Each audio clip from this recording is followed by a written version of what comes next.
బహుశా మనలో ORS tetra packets ఉపయోగించిన వారు ఉండకపోవచ్చు. ఓఆర్ఎస్ అనేది బాడీని రీహైడ్రేట్ చేసేందుకు ఉపయోగపడుతుంది అనేది అక్షర సత్యం. దీన్ని WHO కూడా నిర్ధారించింది. కానీ మెడికల్ షాపుల్లో మనకు విక్రయిస్తున్న ఓఆర్ఎస్ టెట్రా ప్యాకెట్లు ఏవైతే ఉన్నాయో అవి ఓఆర్ఎస్ కానే కావు. బడా ఫార్మాసిటికల్ కంపెనీలు తమ స్వార్థం కోసం, లాభాల కోసం ఓఆర్ఎస్ అనే పేరును ఉపయోగించుకుంటూ WHO ఫార్ములా, WHO స్టాండర్డ్స్ ఇవేమీ లేకుండా నీటిలో అధిక మోతాదులో షుగర్, దాంతోపాటు కొన్ని ప్రిజర్వేటివ్స్ కలిపి అమ్మేస్తున్నారు. జనాలు కూడా ఈ టెట్రా ప్యాకెట్లకు విపరీతంగా అలవాటు పడడంతో ఓఆర్ఎస్ పేరుతో షుగర్ లిక్విడ్ విక్రయించేందుకు బడా ఫార్మాసిటికల్ కంపెనీలు రకరకాల ఫ్లేవర్స్ ని మార్కెట్లోకి రిలీజ్ చేశాయి. ప్రాణాపాయ స్థితిలో ప్రాణాలు నిలబెట్టుకునేందుకు తీసుకునే ఈ మెడిసిన్ అసలు మెడిసినే కాదు. ఓఆర్ఎస్ టెట్రా ప్యాకెట్లు అనేవి పూర్తిగా మెడిసిన్ పేరు పెట్టి అమ్మేస్తున్న పాయిజన్ అనే విషయం మనలో చాలా మంది తెలీదు. సామాన్యులకు ఈ విషయంలో అవగాహన లేకపోవడంలో ఆశ్చర్యం లేదు. కానీ మన దేశంలో మెడిసినల్ మానిటరింగ్ అండ్ అబ్జర్వేషన్ కోసం Indian medical council, central drug standards control organisation లాంటివి కేంద్ర రాష్ట్ర ప్రభుత్వాల్లో 60 సంస్థలు కనిపిస్తాయి. కానీ ఇవేమీ ఇన్నాళ్ళు ఈ ఘోరాన్ని ఆపలేదు. కనీసం దీని గురించి ప్రజల్లో సరైన అవగాహన కల్పించే ప్రయత్నం కూడా చేయలేదు. మెడిసిన్ పేరు పెట్టి పాయిజన్ విక్రయిస్తున్నా కూడా వ్యవస్థ మాత్రం మోగపోయింది. కానీ ఈ మొత్తం వ్యవస్థ నిర్లక్ష్యాన్ని సహించలేక బడా ఫార్మాసిటికల్ కంపెనీలు ధనదాహంతో చెట్టు పేరు చెబుతూ కాయలు విక్రయించే విధానానికి వ్యతిరేకంగా హైదరాబాద్కు చెందిన డాక్టర్ శివరంజని గారు 8 ఏళ్ల పాటు పోరాటం చేశారు. తన శక్తి మేరకు సమస్యను ప్రజలకు అర్థమయ్యేలా, వ్యవస్థలో చలనం వచ్చేలా తనకు అందుబాటులో ఉన్న ప్రతి ఒక్క మార్గాన్ని శివరంజని గారు ఉపయోగించుకున్నారు. కాబట్టి ఈ పూర్తి పోరాటం గురించిన విషయాలను మనం తెలుసుకునే ప్రయత్నం చేద్దాం. అసలు ఓఆర్ఎస్ పేరుతో ఇన్నాళ్ళు జరిగిన దందా ఎలాంటిది? మెడికల్ మాఫియా ప్రజలను ఏ విధంగా మోసం చేసింది? 8 ఏళ్ల పాటు డాక్టర్ శివరంజని గారు ఎలా పోరాడారు? ఆమె పోరాటంలో ఎదురైన సమస్యలేంటి? ఫైనల్ గా ఆమె ఎలా విజయం సాధించారు? FSSAI ఇచ్చిన ఆదేశాలేంటి? ఇలా ప్రతి ఒక్క విషయాన్ని ఏది మిస్ కాకుండా స్పష్టంగా ఇప్పుడు మనం తెలుసుకుందాం. అండ్ ఈ విషయంపై మీ అభిప్రాయం ఏమిటి? తప్పకుండా కామెంట్స్ తెలపండి. అండ్ ఇలాంటి మరెన్నో ఇన్ఫర్మేటివ్ వీడియోస్ని వెంటనే మీ కొరకు తెచ్చేందుకు మీ సపోర్ట్ గా ఇవిడికి జస్ట్ లైక్ చేయండి చాలు. సో లేట్ చేయకుండా let's get into the video.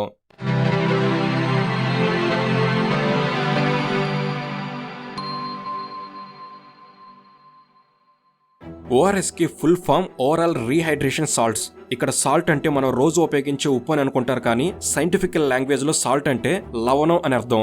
ORS లో ఉన్న S అనే అక్షరం సాల్ట్ ని రిప్రజెంట్ చేస్తుంది, అంటే లవణాలు అని అర్థం. హ్యూమన్ బాడీ ఫంక్షనింగ్ సరిగ్గా జరగాలంటే సోడియం, పొటాషియం, గ్లూకోజ్ లాంటి లవణాలు అవసరం.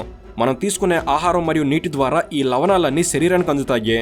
ఇక డీహైడ్రేషన్ సమయంలో శరీరంలో నీటి స్థాయి ర్యాపిడ్ గా పడిపోతుంది. దాంతో రక్తంలో ఉన్న లవణాల శాతం కూడా తగ్గుతుంది. ముఖ్యంగా డయేరియా వ్యాధి వలన శరీరంలో ఉన్న నీరు మొత్తం కడుపులోకి వచ్చేస్తుంది. ఆ నీరంతా మోషన్స్ లా బయటకు వచ్చేస్తుంది. డయేరియా సమయంలో మోషన్స్ ఎక్కువ అవుతూ ఉంటాయి. దాంతో శరీరం శక్తిని కోల్పోతుంది. తాగిన నీరు తాగినట్టు బయటకు వచ్చేస్తుంది. దాంతో నీటితో పాటు శరీరంలో ఉన్న లవణాల స్థాయి కూడా తగ్గిపోతుంది. అలాగే డయేరియాతో పాటు మరో విషయం గురించి కూడా మాట్లాడాలి. చాలా సందర్భాల్లో, ముఖ్యంగా వేసవి కాలంలో వడదెబ్బ అనే మాట వినిపిస్తూ ఉంటుంది. వడదెబ్బ తగిలినప్పుడు కూడా శరీరంలో నీరంతా బయటకు వెళ్ళిపోతుంది. ఇలా నీరు బయటకు వెళ్ళినప్పుడు శరీరంలో లవణాల స్థాయి తగ్గిపోతుంది. ఇలా ఎప్పుడైతే శరీరంలో ఉన్న నీటి శాతం తగ్గిపోతుందో శరీరానికి వేగంగా రిలీఫ్ ఇచ్చేందుకు శరీరం కోల్పోయిన సోడియం, పొటాషియం, గ్లూకోజ్ లాంటి లవణాలని తిరిగి అందించేందుకు తయారు చేసిందే ఈ ఓఆర్ఎస్. ఓఆర్ఎస్ కి ఒక ప్రత్యేకమైన ఫార్ములా అనేది ఉంది. వరల్డ్ హెల్త్ ఆర్గనైజేషన్ WHO ఒక ఫార్ములాను రికమెండ్ చేసింది. అదేంటంటే ప్రతి లీటర్ నీటిలో 245 మిల్లీ ఓస్మోల్స్ మాత్రమే ఉండాలి. ఒక లిక్విడ్ లో ఎన్ని డిజాల్వ్డ్ పార్టికల్స్ ఉన్నాయి అనే దాన్ని ఓస్మోల్స్ లో కొలుస్తారు. అంటే సింపుల్ గా చెప్పాలంటే ఒక లీటర్ నీటిలో 245 డిజాల్వ్డ్ సాల్ట్ పార్టికల్స్ మాత్రమే ఉండాలి. అంటే WHO ప్రకారం లీటర్ నీటిలో 2.6 గ్రాముల సోడియం క్లోరైడ్, 1.5 గ్రాముల పొటాషియం క్లోరైడ్, 2.9 గ్రాముల సోడియం సిట్రేట్, 13.5 గ్రాముల చక్కెర ఇవి మాత్రమే ఉండాలి. ఇప్పుడు చెప్పిన లవణాలన్నీ అవి ఉండాల్సిన మోతాదులో ఉన్నప్పుడు మాత్రమే అది ఓఆర్ఎస్ అవుతుంది. లవణాలు అవసరం కదా అని మోతాదుకు మించి తీసుకోవడం కూడా ప్రాణాంతకంగా మారుతుంది. కాబట్టి WHO రికమెండ్ చేసిన ఫార్ములా ప్రకారమే ఓఆర్ఎస్ అనేది ఉండాలి. కానీ మనం మెడికల్ షాపుల్లో కొంటున్న ఓఆర్ఎస్ టెట్రా ప్యాకెట్లు ఏవైతే ఉన్నాయో అవి WHO రికమెండ్ చేసిన ఫార్ములా ప్రకారం లేవు. అందుకే ఆ టెట్రా ప్యాకెట్ల మీద ఓఆర్ఎస్ బదులుగా ORSL అని రాసి ఉంటుంది. మనం ఓఆర్ఎస్ అడిగిన వెంటనే ఈ ORSL టెట్రా ప్యాకెట్లు మనకు విక్రయిస్తూ అవే ఓఆర్ఎస్ అన్నట్లుగా మెడికల్ షాపుల వారు మనల్ని నమ్మించే ప్రయత్నం చేస్తూ ఉంటారు. నిజానికి మనకు ఓఆర్ఎస్ అవసరమైనప్పుడు ఇవే టెట్రా ప్యాకెట్లు కొని తాగిన సందర్భాలు చాలానే ఉన్నాయి. ఏకంగా చాలా పెద్ద డాక్టర్లు కూడా ఈ విషయాన్ని ఎప్పుడు చెప్పలేదు. ORSL అనేది అసలు ఓఆర్ఎస్ కాదు అన్న విషయం ఇప్పటికీ చాలా మంది తెలియదు. ఓఆర్ఎస్ అని చెప్తూ టెట్రా ప్యాకెట్లో విక్రయిస్తున్న ఓఆర్ఎస్ఎల్లో 120 గ్రాముల చక్కెర ఉంటుంది. WHO రికమెండెడ్ ఓఆర్ఎస్లో ఉండాల్సింది కేవలం 13.5 గ్రాముల చక్కెర మాత్రమే. ఇక సోడియం, పొటాషియం లాంటి మినరల్స్ కూడా WHO సూచించిన స్థాయిలో లేవు. కాబట్టి టెట్రా ప్యాకెట్లో లభిస్తున్న ఓఆర్ఎస్ఎల్ని తీసుకోవడం అనేది చాలా ప్రమాదకరం. ఎందుకంటే ఉండాల్సిన మోతాదు కన్నా దాదాపు 110 గ్రాముల వరకు అధిక షుగర్ ఉండటం వల్ల ఈ హై షుగర్ లిక్విడ్ని తాగితే ఈ అధిక చక్కెరను అరిగించేందుకు శరీరానికి మరింత నీరు అవసరం. ఉదాహరణకి డయేరియా సమయంలో శరీరంలో ఉన్న నీరు గ్యాస్ట్రిక్ సిస్టంలోకి వచ్చేస్తుంది. అంటే నీరు అలా గ్యాస్ట్రిక్ సిస్టంలోకి రావడాన్ని నివారించాలి. కానీ తెలియక మనం తాగే ఈ ఓఆర్ఎస్ఎల్ వల్ల ఇంకా ఎక్కువ నీరు గ్యాస్ట్రిక్ సిస్టంలోకి రావటం, మోషన్స్ మరింత ఎక్కువ అవటం, శరీరం ఇంకా ఎక్కువ డీహైడ్రేట్ అవటం జరుగుతుంది. సింపుల్గా చెప్పాలంటే మనం డీహైడ్రేషన్ ని తట్టుకునేందుకు ఓఆర్ఎస్ తాగితే ఆ ఓఆర్ఎస్ వల్ల మన శరీరంలో డీహైడ్రేషన్ అనేది మరింత ఎక్కువ అవుతుంది. కాబట్టి మెడిసిన్ అనేది వ్యాధిని తగ్గించేలా ఉండాలి. కానీ ఇక్కడ మెడిసిన్ వ్యాధి తీవ్రతను మరింత ఎక్కువ చేస్తుంది. అంటే మెడిసిన్ పేరుతో మెడికల్ షాప్ లో విక్రయిస్తున్న ఈ ఓఆర్ఎస్ఎల్ అనేది ఏ మాత్రం మెడిసిన్ కాదు, అది ఒక షుగరీ డ్రింక్. డయేరియా సమయంలో దీన్ని తీసుకుంటే మెడిసిన్ కాస్త పాయిజన్ లా పనిచేస్తుంది. డయేరియా అనేది చిన్నపిల్లలకి ఎక్కువగా వస్తూ ఉంటుంది. పెద్దవారితో పోల్చుకుంటే చిన్నపిల్లల శరీరం సెన్సిటివ్గా ఉంటుంది. డయేరియా సమయంలో ఓఆర్ఎస్ అనుకొని ఓఆర్ఎస్ఎల్ ఇవ్వడం వల్ల పిల్లలు మరణించిన సందర్భాలు 100ల్లో ఉన్నాయి. 5 సంవత్సరాల కంటే తక్కువ వయసున్న పిల్లల మరణాల్లో ప్రతి 100 మందిలో 13 మంది పిల్లలు విరేచనలు అవ్వడం వల్ల మరణిస్తున్నారు. ఈ 13 మందిలో నకిలీ ఓఆర్ఎస్ వల్ల ఎంతమంది ఎఫెక్ట్ అయ్యారనేది అసలైన ప్రశ్న. ఇప్పటి వరకు నకిలీ ఓఆర్ఎస్ వల్ల నమోదైన మరణం ఒక్కటి కూడా లేదు. అంటే దాని అర్థం నకిలీ ఓఆర్ఎస్ వల్ల ఎవరూ మరణించలేదని కాదు, నష్టపోయిన వారికి కూడా తెలియదు వారికి జరిగిన నష్టం నకిలీ ఓఆర్ఎస్ వల్లే జరిగింది అని. అందుకే నకిలీ ఓఆర్ఎస్ వల్ల ప్రాణాలు పోతున్నా, ప్రాణాల మీదకి వస్తున్నా ఎవరు అందుకు కారణం ఓఆర్ఎస్ అని తెలుసుకోలేకపోవడం వల్ల ఇన్నాళ్ళు ఓఆర్ఎస్ మరణాలు నమోదు కాలేదు. Central drug standard control organisation అనగా CDSU అనేది ఒకటి ఉంటుంది. కానీ ఈ ఫార్మా కంపెనీలు తెలివిగా ఓఆర్ఎస్ పేరుతో ఓఆర్ఎస్ఎల్ను తయారు చేసేందుకు CDSU పర్మిషన్ లేకుండా మామూలు ఆహార పదార్థాలు తయారు చేసి విక్రయించేందుకు అనుమతిచ్చే FSSAI నుంచి పర్మిషన్ తీసుకున్నారు. అంటే మెడిసిన్ తయారు చేసి విక్రయించేందుకు అవసరమైన అనుమతి ఎవరి నుంచి ఉండాలో అది కూడా లేకుండా ఓఆర్ఎస్ఎల్ని మెడిసిన్ అని చెప్పి సంవత్సరాలుగా మార్కెట్లో విచ్చలవిడిగా విక్రయించారు. ఈ క్రమంలోనే బడా ఫార్మాసిటికల్ కంపెనీలు కొన్ని వేల కోట్ల రూపాయలు వెనకేసుకున్నాయి. Cipla, Johnson and Johnson, Hindu pharma, Glaxo Smith, FDC ఇలా బడా కంపెనీలు ఇలా జనాల్ని మ్యానిపులేట్ చేసి ఇన్నాళ్ళు ప్రాణాలతో చెలగాటమాడాయి. ఈ మొత్తం వ్యవహారంలో మెడికల్ షాప్ వారిని కూడా ఖచ్చితంగా నిందించాలి.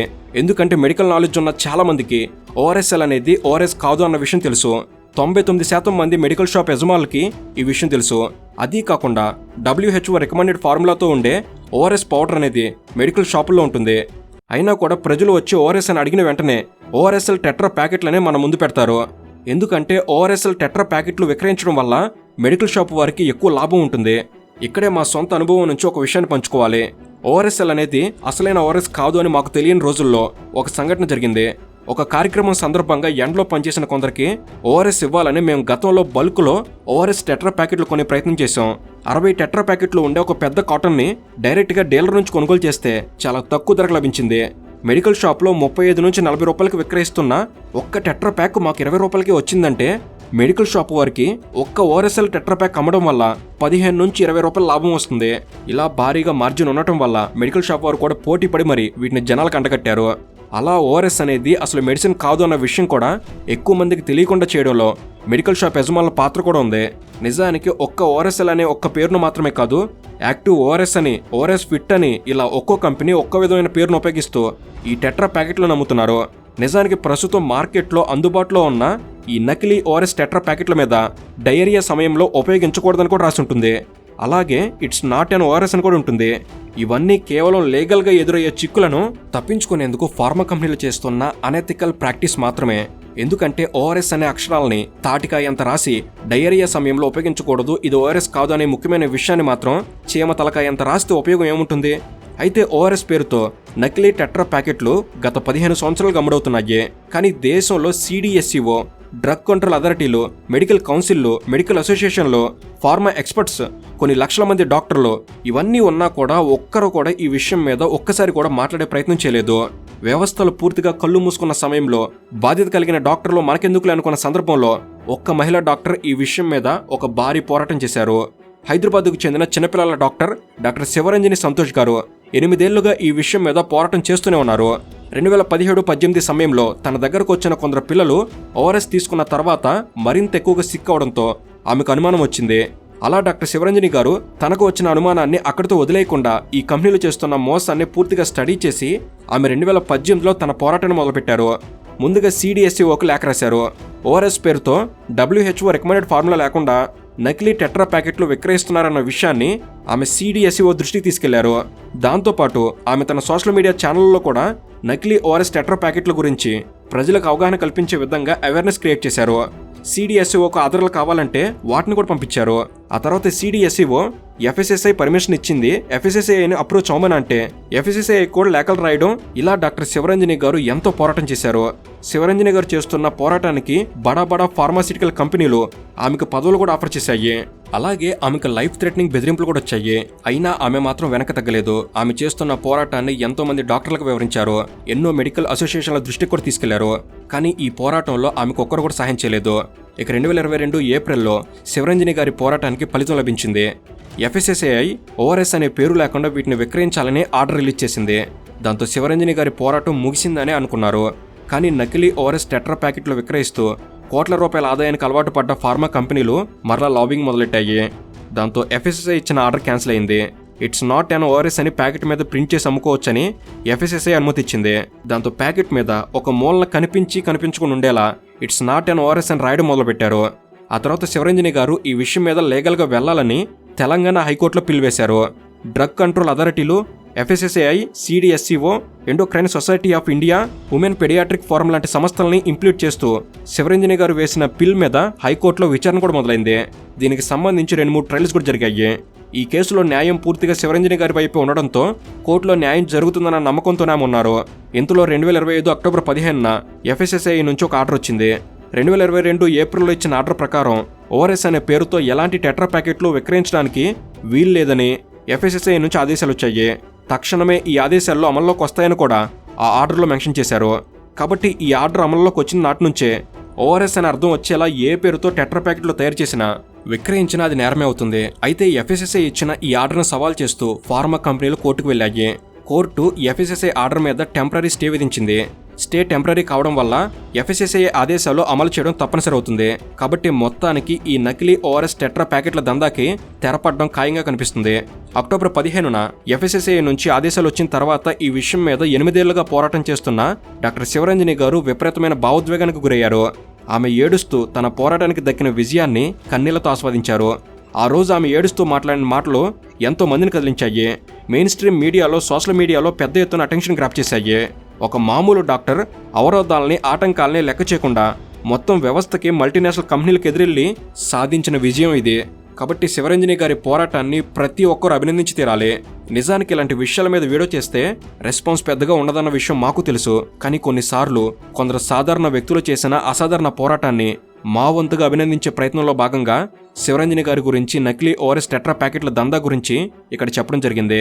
రిపోర్టింగ్ అంటే ప్రజల ఆసక్తికి తగ్గ కంటెంట్ను మాత్రమే ఇవ్వడం కాదు, ప్రజలకు అవసరమైన కంటెంట్ని, ఉపయోగపడే కంటెంట్ను కూడా ఇవ్వాలి అని మీ తెలుగు నాలెడ్జ్ బలంగా నమ్ముతుంది. అందుకే ఈ విషయాన్ని మీ ముందుకు తీసుకురావడం జరిగింది. కాబట్టి శివరంజని గారి పోరాటం గురించి మీ అభిప్రాయాన్ని కామెంట్ చేయడం మర్చిపోకండి. సో ఇది friends, thank you for watching. Have a good day.